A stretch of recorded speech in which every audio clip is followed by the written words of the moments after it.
Olá, está no ar o Pauta Especial. Hoje vamos falar sobre conciliação, uma maneira bastante eficiente para resolver conflitos, inclusive no local de trabalho. Também vamos falar sobre a importância das avaliações médica e funcional que são recomendadas para quem vai começar a praticar alguma atividade física.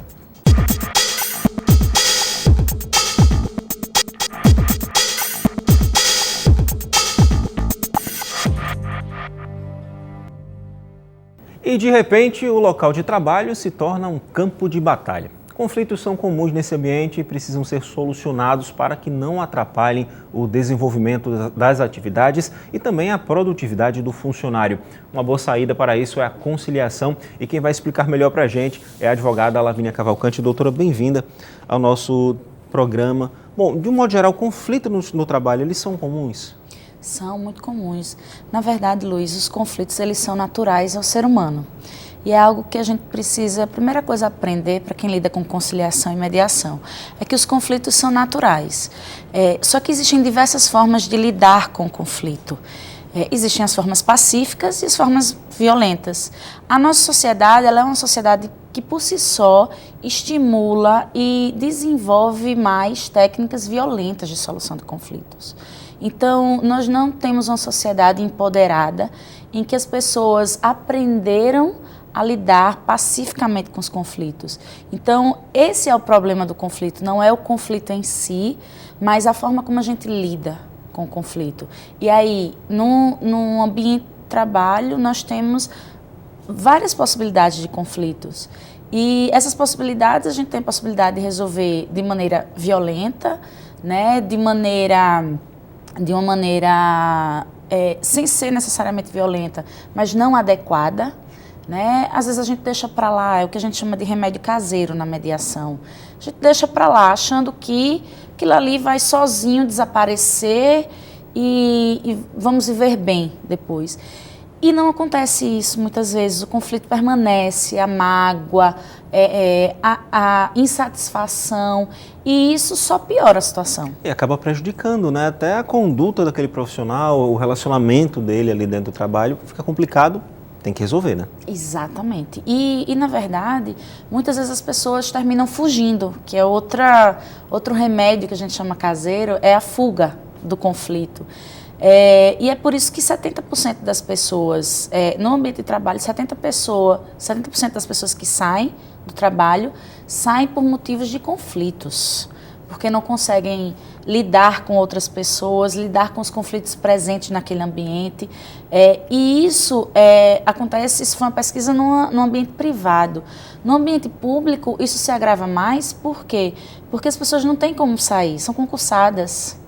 Então, são pessoas que vão passar no mínimo 30 anos convivendo. Juntas, né? Juntas. Às vezes diariamente. Diariamente. Então, ou elas resolvem seus conflitos adequadamente, ou elas vão pedir remoção, vão viver insatisfeitas, sem produzirem tudo que podem, né?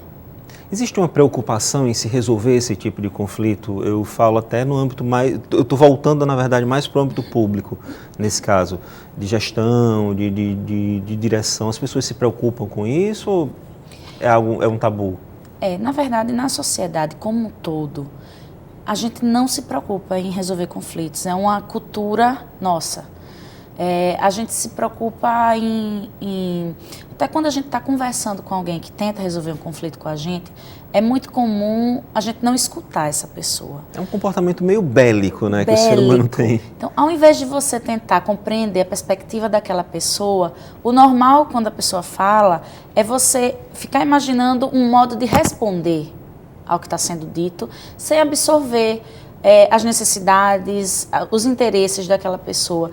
Então, na nossa sociedade como um todo, não existe preocupação de solução de conflito pacífica, adequada.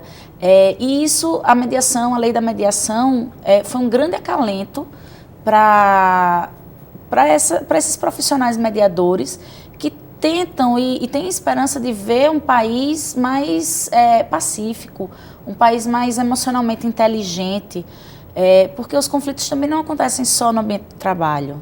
A gente tem escola, a gente tem as famílias, né? E ninguém sabe lidar com conflito. Como a senhora falou, é uma característica humana, na verdade, né? Humana. No local de trabalho especificamente, existem causas principais que ocorrem, que acarretam nos conflitos? Na verdade, os conflitos em si, eles têm características, todos os conflitos têm características muito similares, porque todos eles partem de necessidades, valores ou interesses.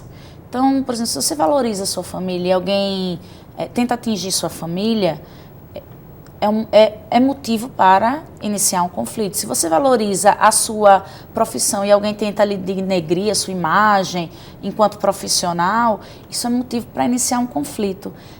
Então, os motivos são sempre esses três. Ou uma necessidade, por exemplo, dinheiro. Se você tentar fazer com que uma outra pessoa, se a pessoa acha que está sendo atingida no âmbito do dinheiro, então ela vai iniciar um conflito, né? Porque ela vai se sentir atingida, aqueles interesses, valores, necessidades, eles são eles são um detonador para o conflito. Então, assim, respeito. Se a pessoa se considera desrespeitada no ambiente de trabalho, é motivo para conflito. Então, assim, na verdade, esses três são as causas principais dos conflitos. Que desencadeiam várias outras, que aí a gente vai ter falha de comunicação, vai ter luta por poder, vai ter um monte de coisa aí que acaba ocasionando esses conflitos. E a solução, uma das soluções que, como a senhora falou, pacífica, seria a conciliação. Como é que entra a conciliação aí num local de trabalho? De onde ela começa? Por quem ela deve partir? Qual seria esse caminho das pedras aí? O ideal mesmo no ambiente de trabalho era que todos tivessem uma inteligência emocional e soubessem tratar o conflito adequadamente. Porque a gente tem uma coisa que se chama espiral do conflito. Então, o conflito ele começa pequeno e a gente não trata, então ele vai crescendo e vai subindo e ele vai evoluindo. E ele evolui e atinge... Vai contagiando outras pessoas. Vai contagiando outras pessoas, contagiando você própria, sua produtividade. E aí, o ideal é que as pessoas já soubessem negociar antes mesmo de conciliar, porque quem negocia são as pessoas. Na conciliação, você precisa de um terceiro capacitado, que aplique etapas e as técnicas necessárias. Então, esse terceiro viria como um chefe. Então, você procura o chefe para resolver o conflito com seu colega de trabalho. E se o chefe diz o problema é seu, essa não é a melhor forma de resolver o conflito. Então, assim, o ideal é que todos os chefes tivessem capacitação em conciliação. Porque quando os seus subordinados, seus funcionários, não conseguissem resolver o seu conflito, o chefe interviria e de uma maneira adequada, sem gritos, sem destemperos e sem injustiças também. Gerenciar a situação, né? Isso Exato. É uma atribuição de quem é líder, na verdade. Exatamente. No caso de um conflito, por exemplo, eu estou com um conflito, procurei o meu chefe, não consegui, não deu certo a conciliação, e aí? Tem um passo a dar, o que fazer? Se o chefe tiver um chefe... Vai no chefe do chefe. Vai no chefe do chefe, né? Então, esse é um caminho que você vai tentando. Isso vale tanto para a esfera pública quanto para a privada, né? Vale só para a gente salientar isso. Exato. Mas no âmbito público existem ainda procedimentos administrativos e particularmente também comissões, por exemplo, como a comissão de ética que foi instituída agora na Secretaria, na verdade foi instituída em 2014, né? Na Secretaria de Educação, que você pode se reportar. Existem ouvidorias também que podem tentar lidar com isso. O problema maior é que precisam existir servidores capacitados nesses órgãos, nesses colegiados de uma maneira geral. Não adianta eu querer, quando eu estou com um problema, e tratar com um remédio caseiro com uma pessoa que não sabe lidar, porque por mais boa intenção que essa pessoa tenha, ela não vai saber lidar profissionalmente com o conflito. Pode até, de repente, piorar a situação. Piora. Isso acontece muito em relações familiares, conflitos familiares.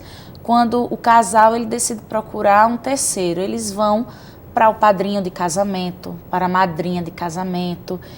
E aí não conseguem, terminam se separando. Por quê? Porque não procuraram um profissional adequado. Às vezes procurando um psicólogo, por exemplo, especialista, resolve. Então a figura do especialista aí se torna um mediador indispensável, também né? extrajudicial, um psicólogo, um mediador extrajudicial. Doutora, a gente falou de conflito, focou mais na questão do trabalho, mas como a senhora falou no início da conversa, é uma coisa bem abrangente em todas as nossas áreas de vida aí. E para isso cabe conflito, e para isso cabe a conciliação e também a mediação. Vamos tentar diferenciar as duas, só para explicar qual a diferença de uma para a outra? A conciliação, os dois são terceiros imparciais, pessoas que estão ali para ajudar e facilitar o acordo e o diálogo, principalmente. Mas existe uma diferença básica entre as duas. O conciliador, ele tem o poder de sugerir. Né, de dizer assim, se você acha que o valor é 7 mil, por exemplo, e o outro diz que só aceita 10 mil, o conciliador vai dizer, vamos tentar chegar no meio termo. Vamos fechar em 8 aí. Vamos fechar em 8, vamos 8.500. Então, o conciliador vai poder dar essas sugestões. O mediador não tem essa possibilidade. O mediador, ele é neutro e ele não tem o poder de sugerir. O bom disso é que faz com que as pessoas fiquem empoderadas. Porque, no final das contas, quem decidiu a vida delas foram elas. Elas mesmas, isso é muito importante. Muito, porque quando você decide a sua vida e você toma uma decisão, é muito mais propenso que você cumpra essa decisão do que quando vem alguém e diz assim, não, 8.500. Quem queria 7 não vai ficar satisfeito. Quem queria 10 também não. Quem queria 10 também não. Então, você pode chegar a uma situação em que, mesmo com um acordo, as duas partes saem insatisfeitas numa conciliação, o que não acontece numa mediação, porque o mediador ele não interviu. Foram as partes que chegaram àquela decisão através de técnicas, lógico, que ele vai utilizar. Ele meio que induz ali. Bom, então só para a gente finalizar nosso raciocínio aí, nossa conversa, é interessante que em qualquer situação de conflito se busque essa figura, porque você aí vai resolver esse conflito, vai ter qualidade de vida, qualidade de trabalho, caso seja algo laboral. Exato. E no fim das contas todo mundo fica bem. Exatamente. Que é essa a intenção, né? E terminam aprendendo, Luiz, também, terminam aprendendo com o próprio conflito. A partir do momento que você procura uma solução adequada, você aprende a resolver conflitos futuros. E isso transforma a sociedade como um todo. Com certeza, a gente amadurece, né? Exato. Doutora, obrigado pela sua entrevista e pela conversa. Obrigada a você e estou à disposição. Ok, seja sempre bem-vinda. Bom, no próximo bloco a gente vai saber por que é importante fazer uma avaliação com um profissional de saúde antes de começar a praticar alguma atividade física. Até lá!